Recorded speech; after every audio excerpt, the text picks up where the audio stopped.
What's going on, guys? Today we're going to talk about the science of getting good. And, who doesn't want to get really good at something? I know myself, I've been a jack of all trades. I've tried skateboarding, snowboarding, paintballing, basketball, football, baseball.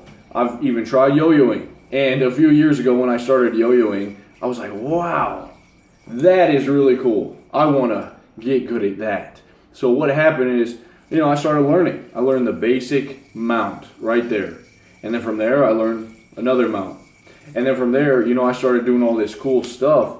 But eventually, I got to a point where I wasn't learning anything new. And I'm just like, well, this is kind of boring. My practice over and over was just leading me to get to a baseline skill level. And then from there, I was just staying there. So it got boring. And then eventually what happened is I picked up the guitar. Same thing.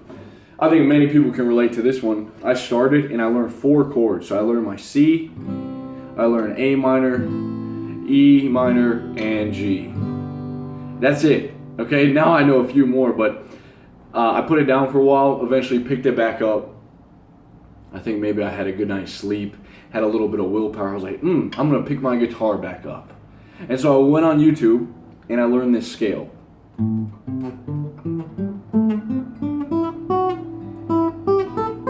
Something like that.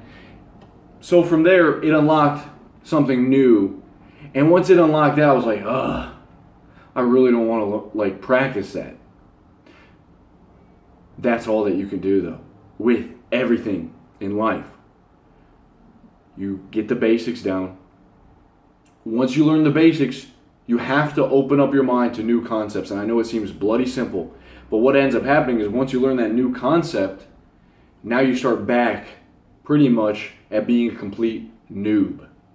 Okay? And there's a vast ocean of things that you have to know. So,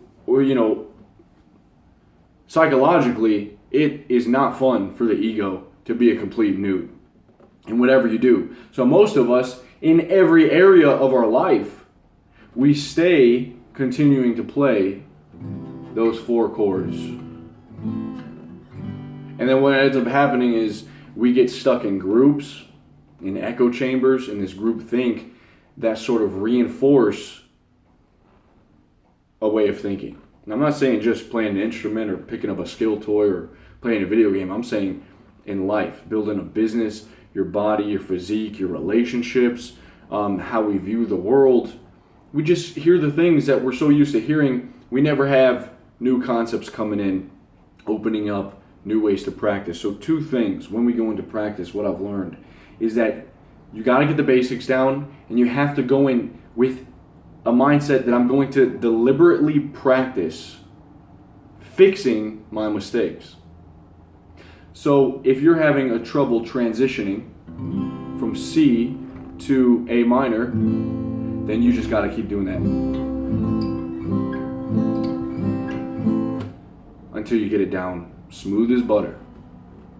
If you just go in, you're playing all these different things, maybe your transitions will get good, but it'll be a slower process than if you just went in, okay, I'm going to learn this new element. When I picked up the yo-yo, one of the hardest things for me to learn was a thing called the chopsticks. And it looks like this. So you just go right here and then you go in between the fingers. And that little movement was so difficult, but I had to learn that. And once I learned that, oh my goodness, it unlocked all this stuff. It was really cool.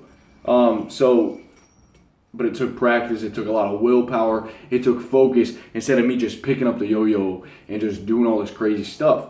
And what I realized is once you get to a certain level where you have all these different concepts in your head for anything, that's when real creativity shows up. All right? That's when you have all these ideas that are bouncing around in your head and they're, sort of coming together and you're like, wow, eureka. One day you just wake up and you have a new philosophy. You come up with a new song. You find a new way, a new magic system to write for your book. You discover a new trick. All right? You have a new understanding of life and how things work. It just clicks together because you've broadened your thing. So, just reading in itself isn't good enough. Of course, we have to act on it. And we have to, reading is good and all because it gives you more concepts. But really, if you can find someone that is in your field that can bring you to a new level, you got to take it. You got to take it because mentors are above us. They can show you what you're doing wrong, what you need to fix, and they can open you to a bunch of different ideas, a bunch of different ways to do things, all right? So you got to be humble. It takes a lot of humility. Let go of the ego. You're going to be a noob for your whole life. That's what being a student of life is, okay? So 2 things, go in, deliberate practice, not just random, not just practicing the same thing over and over, but correcting the mistakes. And number 2, finding people, videos, books that give you new understanding and help you take it to the next level, all right? Bloody simple, changes everything. I'll talk to you guys soon. Peace.